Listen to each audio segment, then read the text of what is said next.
Hey, before we get started, I want to tell you about something that's changing the game for women in dental leadership. It's called the Empowered Leadership Experience for Women in Dental. It's a 6-month transformational journey for women who are done with burnout, overfunctioning, and trying to lead like someone they're not. This isn't just another leadership training, it's a coming home to your voice, your power, and your joy. If you've ever felt alone at the top or stuck somewhere in the middle, this one's for you. Enrollment is now open. Head to leadhershipexperience.com to enroll. Because real leadership isn't about performing, it's about remembering who you are. Now, let's get into today's episode. We are back for part 2 with my dear friend and colleague, Dr. Jeff Grove. If you haven't listened to our first episode yet, go run on over and listen or watch that episode to give you some greater context on his unbelievable story and just who he is as a dentist, father, husband, friend, coach, all of the things. And on this episode, we actually dive into a pretty hot topic, which is associates and the owner-doctor's relationship with associates, and also DSOs and emerging groups' relationships with associates, and what we get wrong. He talks a lot about his experience when he owned one office with several associates and how he approached his leadership and the advice and mentorship that he was giving his associates, to the shift he experienced when he then went on to own 10 dental practices and became the clinical director, and then went around and just popped in on different offices and tried to coach the leaders and the associates from that perspective, and all of the things that he didn't do right, which caused a lot of associate turnover and just took the joy out of dentistry and the business of dentistry for him. This is a must listen, because not only is he talking about this, we also went into the taboo subject of money and how so many associates are coming out with so much debt, and their relationship to money and their urgency and their need to prove something and get their lives on track and really follow through with that fantasy that many young associates have once they come out of dental school. Jeff is incredibly insightful. He is familiar with so many different facets of the industry, and the way he's able to present his growth and what he's taken away from all of his experiences is just something that I really, really appreciate and I'm so grateful for. And we didn't talk about music too much this episode. We just got right into it. So enjoy. Jeff, I'm really happy to have you back for part 2. We had such an amazing conversation our first go around, and we decided we had to do this again because not only are we kindred spirits because of our love for Pearl Jam, but we resonate on a lot of similar things. And I think our coaching styles and just even our view of the world these days is pretty similar and locked in. So it's always really fun to talk with you. And I did also want to continue to pick your brain because I find your story super fascinating, and you just have so much to offer. Like, you've been through so much, you've experienced so much, and the work you're doing now is so great. So thanks again for being on for part 2. Thanks for having me back. I feel like, we just kind of scratched the surface last time. We were just getting good. Just getting started. Okay, so I wanted to dive right in because we had a chance to chat before we started this, and we were just talking about some common things that we see across the board. And you do have experience in this, so I thought it would be great to just dive right into this topic. And that is associates, associate doctors, and the relationship between owner doctors and their associates when they have a single office, which is how you started. And then you moved on to grow into 10 offices, and then your position there changed. You became board member, clinical director, and then was also overseeing leadership at these 10 offices. So you have a really cool perspective because you went from being an owner and having several associates alongside you to then having the group model and being outside the office. And so you got to see different layers of what those relationships could be like. And there's so many things that associates are struggling with today that we touched on in our first episode, which is the expectations, the mismatched expectations, and them walking into an industry where generationally the experience was much different. So like we were sharing, even our generation and the generation before, a lot of our training and worldview and view on work and career is you got to put the time in, blood, sweat, and tears. You got to work your way to the seat. Nothing is given to you. You need to earn it. It's just this real hardcore, scrappy way of getting somewhere. And you got to put in the reps. And once you put in the reps, you get the respect, but you really have to work hard to get to where you're going. Younger generations, there's a different perspective, there's a different view, they have access to different things, and they're not coming into the workplace with this mentality that, they're going to have to struggle for, 10, 15 years or 20 years before they can really get into the world of big business or ownership or partnership or anything like that. And so there's a different expectation. And I know that when there's mismatched expectations, that often leads to a lot of, stress and tension and just lack of harmony in relationships.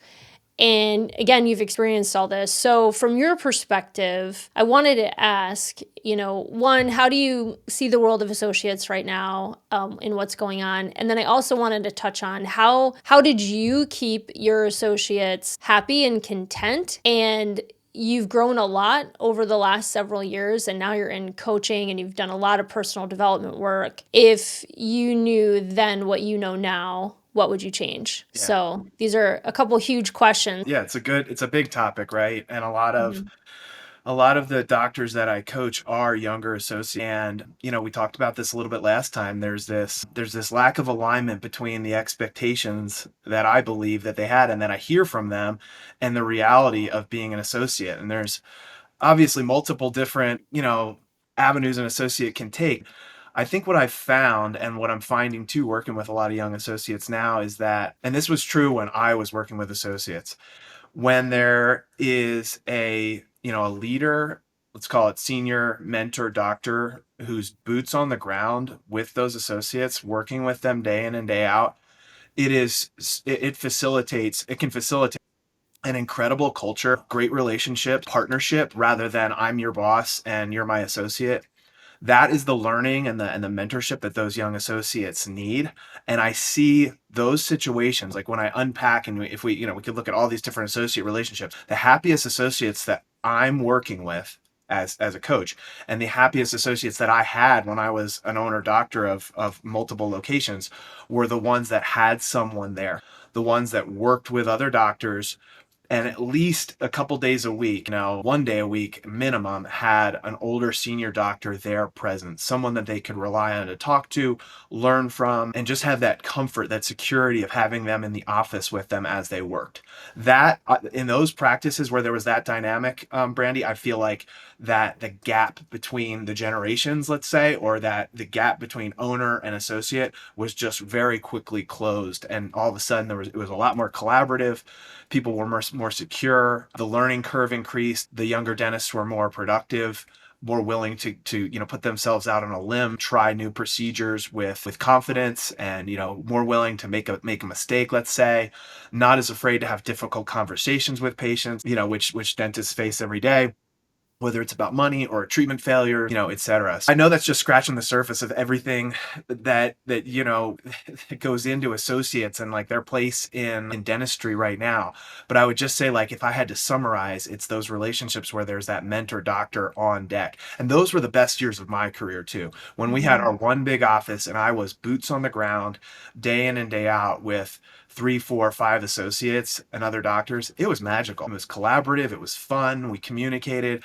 I purposely had us all in one kind of room with our computers where we would collide with each other in between patients. I had one-on-one meetings with those doctors every week. We would talk about ups and downs of practice, challenges they had, hard cases. But I'd also ask them about, like, what are your personal goals and what can I do to facilitate those? I really enjoyed those years.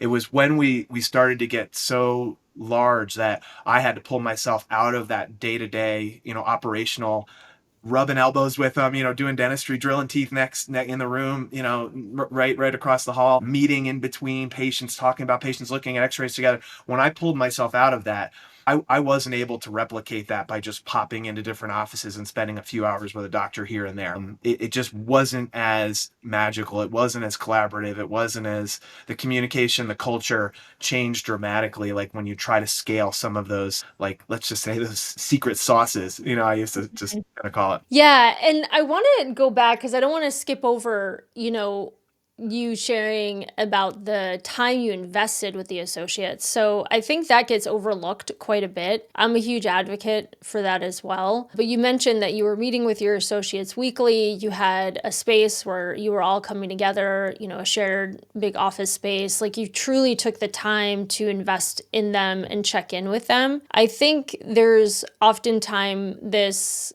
assumption that things are fine, everything's good. When if the associates coming in every day, they're producing, you see each other at team meetings and the huddles and maybe like a quick check-in here and there, that everything's fine. And I know that not to be true, but I know that a lot of doctors, owner doctors, don't take the time to really sit with the associates and work on that relationship. So can you share more about that? Like the actual content of your meetings and the time you invested in them and what you learned by doing that?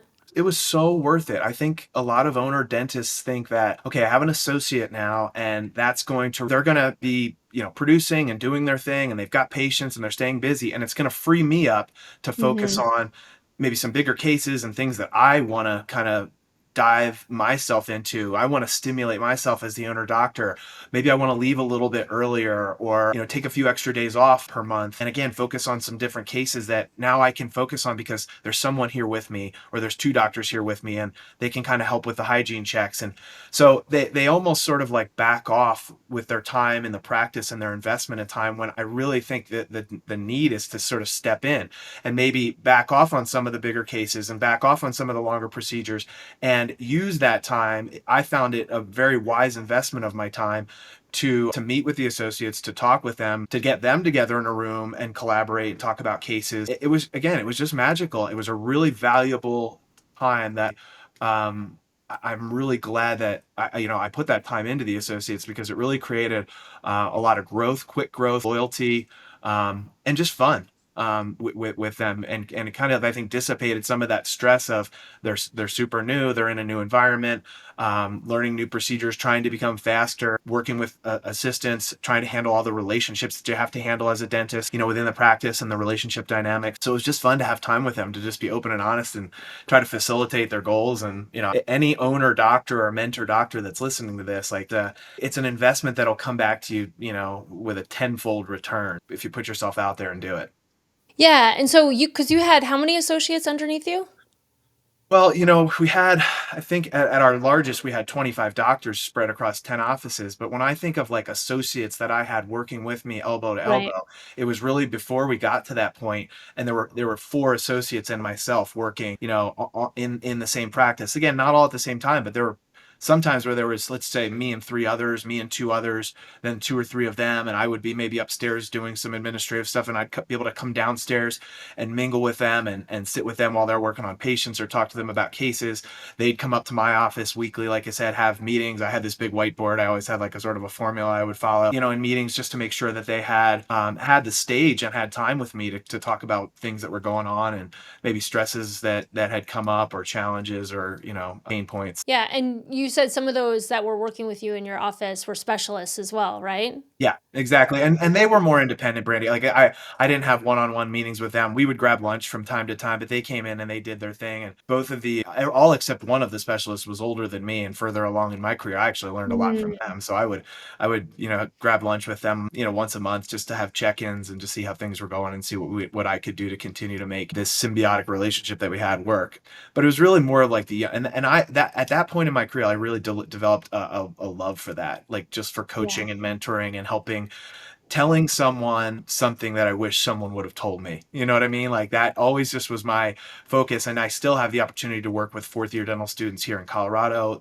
Fourth year students from CU come up to Steamboat through the AXE program. And I just had a great student last week. And I mean, this student, she was really, really on top of it for a fourth year dental student. Really, really great with her hands, great with patience, efficient. And so I became like the student. I'm like, how did you get like this good. This young woman from Montana. I was like, how did you get this good this early in your career? And I was trying to kind of unpack some of these things with her, and she had worked as a dental assistant. Was what the truth of the matter was, and she grew up in a culture where her parents, her mother's Japanese and her father was from the United States. They married, had two kids, and she's just like, we just had this culture where it was like, I was like, no excuses. You just like get stuff done.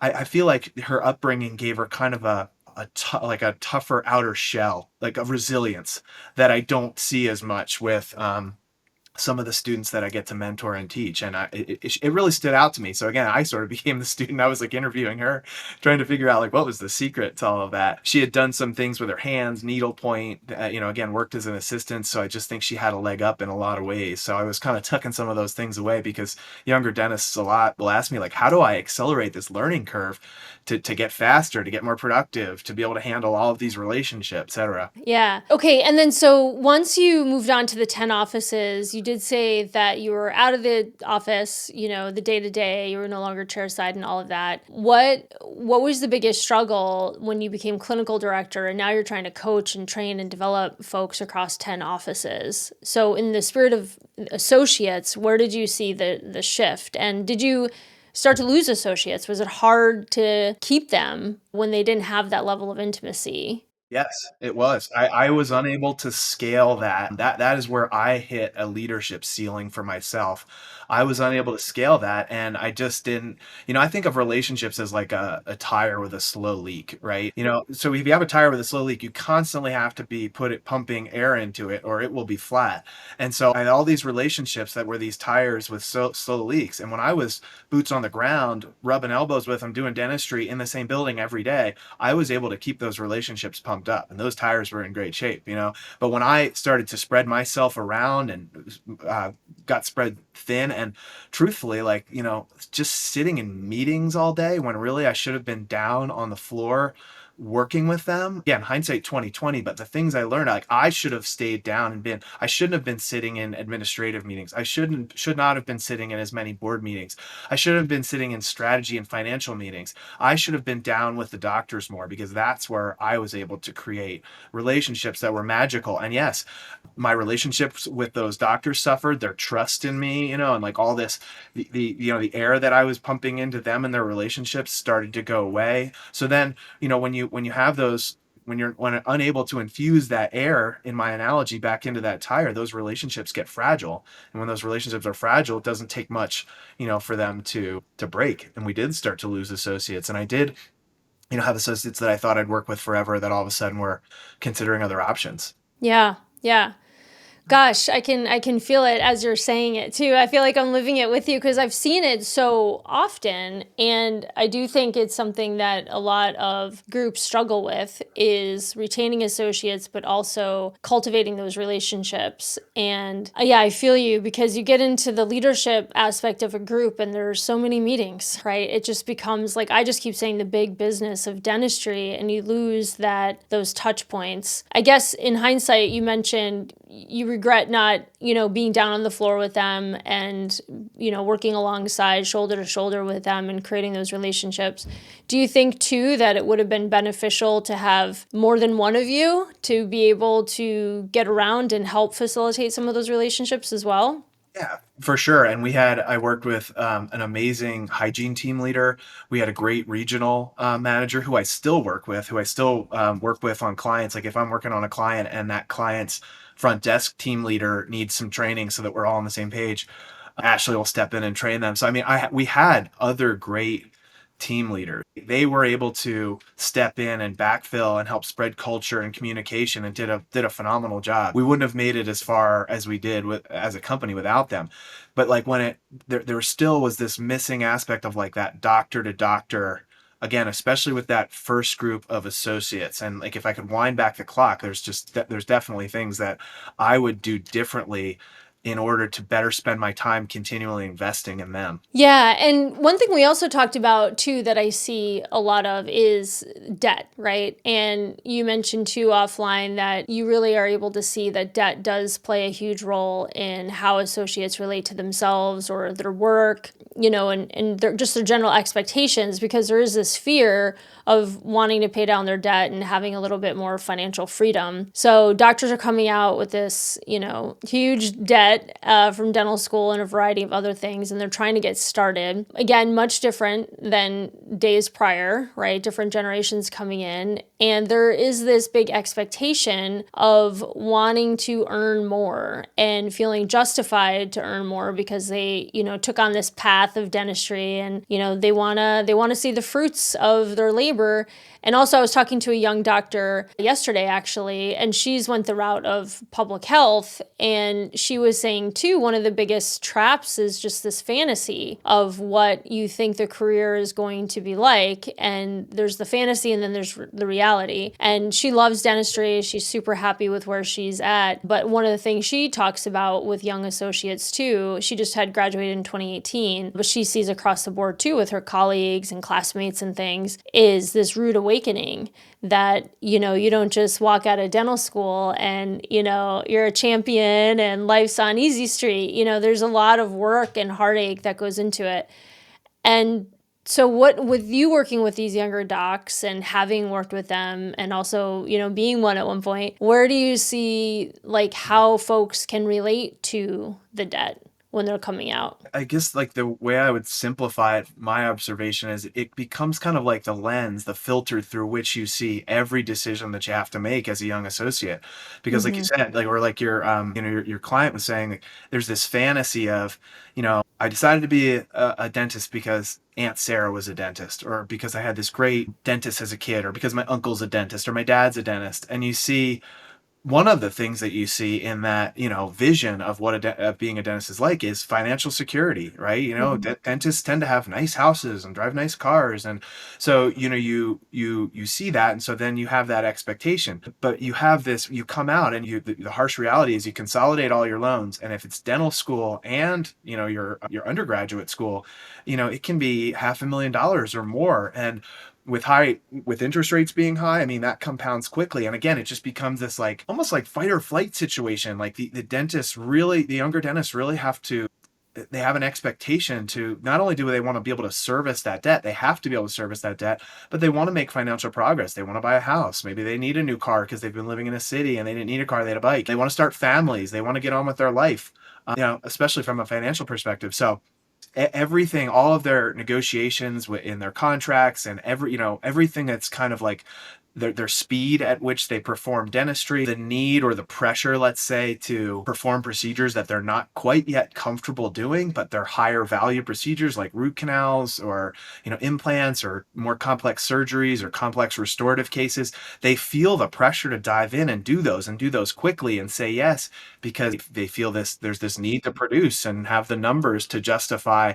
And the doctors on the hiring side, this kind of goes back to the associate, owner or the hiring doctor, they're looking, okay, it's a brand new dentist. I don't want them to have a whole lot of pressure to have to work super fast. They're still learning. They're still learning about relationships. They need to learn how to work with the team. I know they've just done a handful of root canals in dental schools, or they're not quite ready for that. So they're thinking I'm going to pay you at this level because that just seems fair for where you are. But then there's this expectation from the associate, no, I need to be up here. So that's one of the areas where it just doesn't sync up. It's this, I need to make this much money. Get it? Because that's the fantasy that I have, and that's what I need to service my debt. And then there's the hiring dentist that's like, no, this number isn't justified by where you are clinically and in your development and in the procedures that you're comfortable taking on. So I see a lot of that, and I know this side of it, and now as a coach, I know this side of it too. So it's, how do you kind of find that meeting point where everybody can be happy and you can come to an agreement? Yeah. So what would you say to a young associate that's really struggling with wanting to have those expectations met, this false sense of urgency, as I like to call it? One thing through a spiritual lens, which I'm always really mindful of, is, greed corrupts our decision making, and it can corrupt our reality. And I would never call myself greedy, I don't feel that way in my heart, but we all have moments of it where we go, oh, I want that. I want that too. We get really excited about something and we see it and we want some of that pie. Oh, give me some of that. And so no matter where every human deals with, it's a thing, right? None of us are free of greed. And especially if you're seeing it day in and day out, where the owner doctor or the DSO executives or higher ups or whatever, like you're in there, just trucking away, every day dealing with patient drama, the frustration of cases, team stuff. I mean, just the day-to-day operations of a dental office, and you're not seeing in what your mind is the adequate financial compensation for what you feel you're doing, and you see everybody else benefiting from it.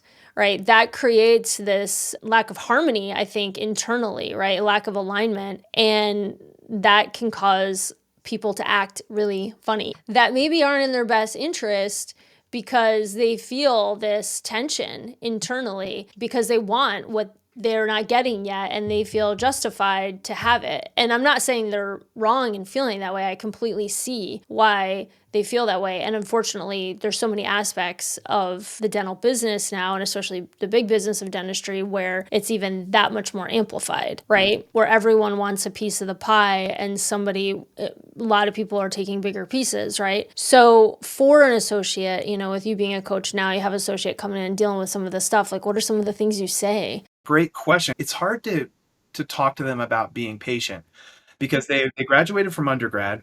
All of their friends have been out working in their first jobs, unless they went to grad school, but most of them have come out and worked in maybe a few different jobs. So they've been able to try some different things. They're starting to hit their stride. They're seeing their friends start making some good money, buy cars, travel. With social media, that's all flaunted out there. We see the best pictures of everybody's lives. And so now you're this dental student and you've just had the not only have you paid a lot of money that you had to borrow to go to dental school, but you lost those 4 or 5 years, if you do a GPR, of time that you could be out earning money as well. So yeah, there's this sense of like, hey, I deserve to start making some money now, and I need to start making some money. I took a long, hard path. I'm doing a profession where I serve and help people, and I want to get paid for it. So the hardest connection that I guess, like, a realization I need them to get to is really patience. Like, it will come. But right now, my big focus with doctors that are in that phase is focus more on what you're going to learn in your first job opportunity versus what you earn. That's hard. Patient factor. So I'm like, when I'm evaluating jobs and opportunity with young associates, we rarely land on the one that had the highest guaranteed base and gave examples of what all the associates were making. We most often land on the one where we feel there's going to be mentorship, continue education, hopefully not stranded alone in an office somewhere where you're kind of like you don't have anybody to help. We were talking about earlier, like where you've got a mentor in the practice, or at least another doctor that you can share information with, talk. Those can be lonely situations. So we're looking at it from a perspective of like, what can you learn and what's your growth going to be like in this first opportunity for the first year, 2, 3, 4, not necessarily what you're going to earn. That will come. So it's really just kind of being like, you've been patient this long. You haven't made any money. You've been spending a lot of money to go to dental school. This is a great career. You will be financially successful, but let's focus on some other things. You'll get there quicker. You may think like, no, I have to get this job and I have to make this X amount of money ASAP. You'll get to those higher numbers quicker by learning a lot in those first couple of years. So I think that's really the big theme of that for me when I'm talking to that dentist. Yeah, I love that. And I love too, like, acknowledging the impact social media has. I mean, we all know this and it gets talked about all the time, but this young woman that I was speaking with yesterday shared about how, she'll even compare herself to her colleagues when they show certain cases, right, that they're doing online, like on Instagram or something like that. And she'll even compare herself clinically to her colleagues of like, oh man, I'm not at that level. And that seeps into the imposter syndrome and all these other things. And it is truly, we all know this, but we forget when we're on social media that it is the highlight reel, and people talking, or flaunting their success or their money or what they're doing in the industry. And you're thinking, well, I graduated the same year as that person, and why are they there? And I'm over here like barely getting by financially. Something's wrong, and it's got to be my boss, it's got to be the situation. I got to change this stat. And again, it causes that agitation internally and that frustration and that emotional charge, but we're not seeing the full picture. We're also not seeing maybe their financial position, going to dental school. Maybe they didn't leave with as much debt, or, maybe they had a different situation heading into dentistry. We don't know the full scope, but it's so easy to compare ourselves to other people, and then we're looking at what's missing versus what's there. And I love what you're saying in the spirit of mentorship and guidance, and if the values are aligned, you're doing work that you love to do. Do you have access to great equipment and resources so that you can learn and excel and feel challenged, and do work that you enjoy doing, and, excelling at patient care? I think all that is really important too, and that plays into it. But with that too, I was, talking with you, and you feel that you have a pretty healthy relationship, you said, now with money. And so for those folks out there that are really navigating this, when did you start to feel more comfortable financially? And I'm not saying numbers wise, but more with your relationship. Where were you finally getting out of scarcity, and did something shift for you or happen for you? And how did you navigate the money feelings that everyone struggles with? Yeah, and it's a big issue with dentists, and I fell into the trap early in my career too. In part one of our podcast, Brandy talked a little bit about my Enneagram. I'm a 3, and so an Enneagram 3 gets their self-worth from other people's view of them. What do other people think of me? So when you have that kind of like innate quality that you're born with, and you pair that with some immaturity, and you pair that with you're just getting your first couple paychecks. And I heard this term in a book, and I'm trying to pinpoint which book it came from, but you can Google it. But and it's something that's talked about a lot.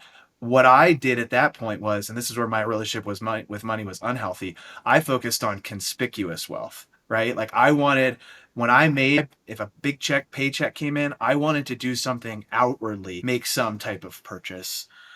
I'm going to have to interrupt you and ask you to define what is conspicuous. Conspicuous wealth. Yeah, conspicuous wealth is when you feel you need to buy something, wear something, drive a certain car to show people that, hey, I've done okay. I made some money. That's like this outward symbol of like, check me out. I'm successful again. And so when you're someone who's an Enneagram 3, or like your self-worth comes from what people think of you, you want to show them. And so when you're immature with money, you show them with these conspicuous signs of wealth.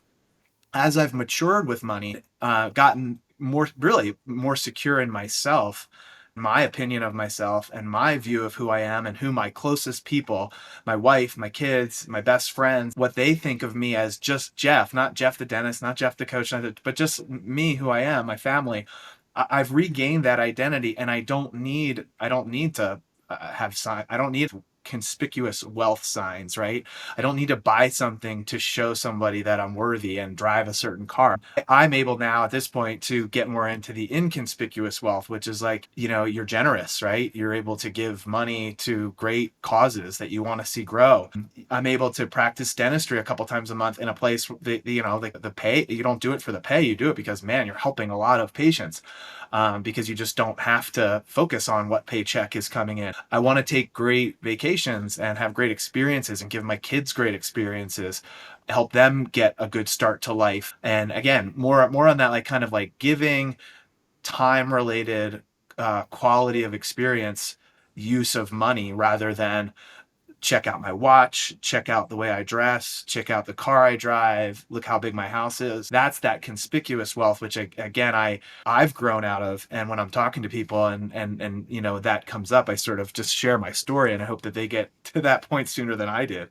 I don't know if you can relate to that, if you've ever had any of that in your life as well. I haven't so much. I mean, not the conspicuous wealth, now that I know what that means. I think there was a time in my life, and as you were going through it, I think it's also the different levels of which, like how we age, like our maturity process, and, kind of when we're in that alpha era of our life, usually in our 20s, and that we have something to prove. And I know men have a different trajectory than women do in a lot of ways, but there is sort of that drive for ego and being recognized and validated. And then as you sort of head into your 40s and 50s, you start getting more into impact. You start hearing people from our generation talking more about the impact they want to make and the difference they want to make. And then as you head into your 60s and 70s, typically you start heading into legacy, right? So it's more of like, oh, how do I want to be remembered? And what am I leaving behind, kind of thing. So I think there is some biological stuff with that too. And asking, I joke, I have one associate, I always call him a young buck because he just has such young buck energy and you just can't coach them out of, it's just, they're hardwired, and some have it more than others, I think. So, there's also a degree of just acknowledging, okay, yeah, this is where I'm at, and there's no coaching in the world that's going to get this out of me. And, usually they may have to meet somebody or have a life partner or something like that comes along in their life that sort of calms certain parts of them down and says, okay, let's focus on family. And I think too, and just even speaking to that, there's also the evolution of the family dynamic, and how that plays into what you value and what matters and how you find your path. And we can talk about this on the next part 3 probably,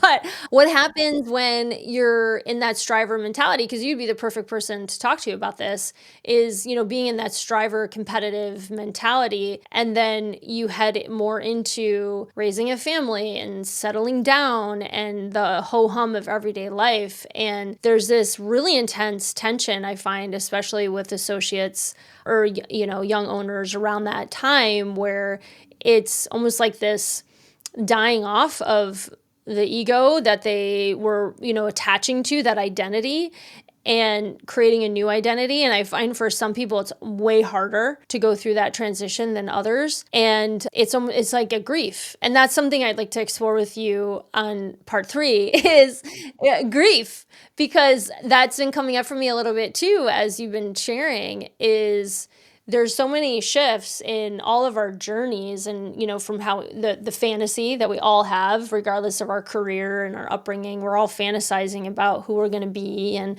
there's so much pressure on kids, what do you want to be when you grow up? And especially now, I can't even imagine, with all the stimulation kids have nowadays, as far as like ideas and stuff. I mean, we're just getting into space travel when you and I were kids. So the idea of being an astronaut was like, whoa, now they're going to space like every week or something. But, what do you want to be? And there's just so much fantasy, and then not being what you thought you were going to be, or you become the thing and it wasn't as fulfilling as you thought it was going to be, and navigating that. And then the various stages of life, right? And grieving that. And you and I are similar in age. And I know I've shared with you before and with others, like just losing my dad a year and a half ago. It was really this, because I lost my mom when I was young, so now both my parents are gone. And it was this really confronting experience of, oh my God, I'm getting older. And I'm not in my 20s anymore. Because a lot of times I'll act like I'm in my 20s. And I feel young, like I feel young at heart. But then there's the reality of, oh my God, And I just turned 47 this last month. And I'm like, I'm almost 50. How the hell did this happen? Like, whoa, that just seems so far out. And I can't get my head around it. And I'm more like okay with it now-ish. But the idea that 20s just feel so long ago, and the vision I had for myself and my life when I was in my 20s versus now, and I love my life now, but there's no freaking way I would have predicted this, for sure.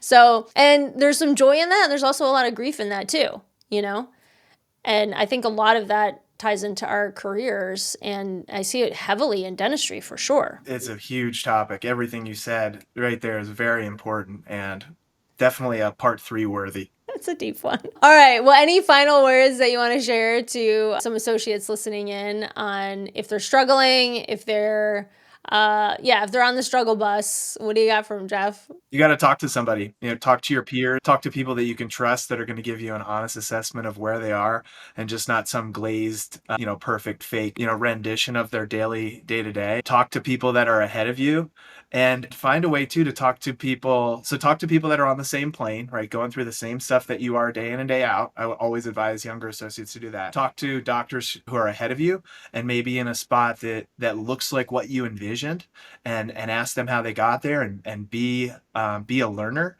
be able to be mentored, be open, be humble, but then also too spend some time with when you get a chance with some dentists who are behind you, right? Maybe they're thinking about a career in dentistry. Maybe they're in second year of dental school. Maybe they're fourth year of dental school. Maybe they're their first year as an associate. One of my clients, amazing human being from Alabama, every Friday he goes in and meets with a group of young dentists at the local dental school where he went and just talks to them about the ups and downs. And they kind of have a little Bible study and they talk about like what's going well, what's not going well. He's just a great, faithful person. And he's taking time on his Friday to recharge his batteries, but also to help others recharge. And, it's going to be okay. I know dental school's hard. Here's some things, sharing with them experiences that are going to help them grow more quickly and maybe avoid some of the growing pains, the ugly duckling phase of, your early time as a dentist. Yeah, I love that. And just to end with, too, you're reminding me of, we have the empowered leadership experience for women in dental. We had a masterclass last night with a friend and colleague, Edna Abreu, and she was sharing, because we were talking about imposter syndrome, and she shared something which was really cool, and it's kind of like #duh when you think about it. But so much of us are future focused, and we do all these activities that are like, where do I want to be 5 years from now, 10 years from now? And we're always kind of looking forward. And she does an exercise where she goes, where was I 5 years ago? And everyone was like, oh, kind of like everyone relaxed because it's like, oh my God, the growth I've had over the last 5 years, like, holy cow. And you saying that too with young associates helping out dental school folks, like folks that are in like first year, second year, third year, whatever. It's even an opportunity for them to go, man, look how far I've come. Look how much I know now. I can be a mentor to these people. And it's the same way too, even in like 12-step recovery, right? You're reminding me of that where it's, you have a sponsor, but then you also sponsor others and you qualify, to be a sponsor early on in your recovery if you've, hit certain things. I mean, technically you can sponsor at any time, but if you want a decent sponsor, you probably should have a few steps under your belt. And the reason they encourage this is because you got to give it away. If you want to keep it, you got to give it away. And you have to lead with this generous heart. And so you have a sponsor, but then you're also giving it away to folks that are newer in recovery. And that's a way too for you to just keep it alive within yourself and the passion and the drive, but also really recognize like, oh, I do know something. I can help somebody else. I have made progress. And we forget that so often. Yes, with so much striver instinct in all of us, and it's always about like, where do I still need to go? And we very rarely reflect on how far we've come. So, man, if you've got some people in your life that can help you with that, it's very rewarding. Yeah. Well, Jeff, you're the best. You too. Thank you so much for all your experience and your wisdom and the hope. I love having you on, and I'll see you back for part 3.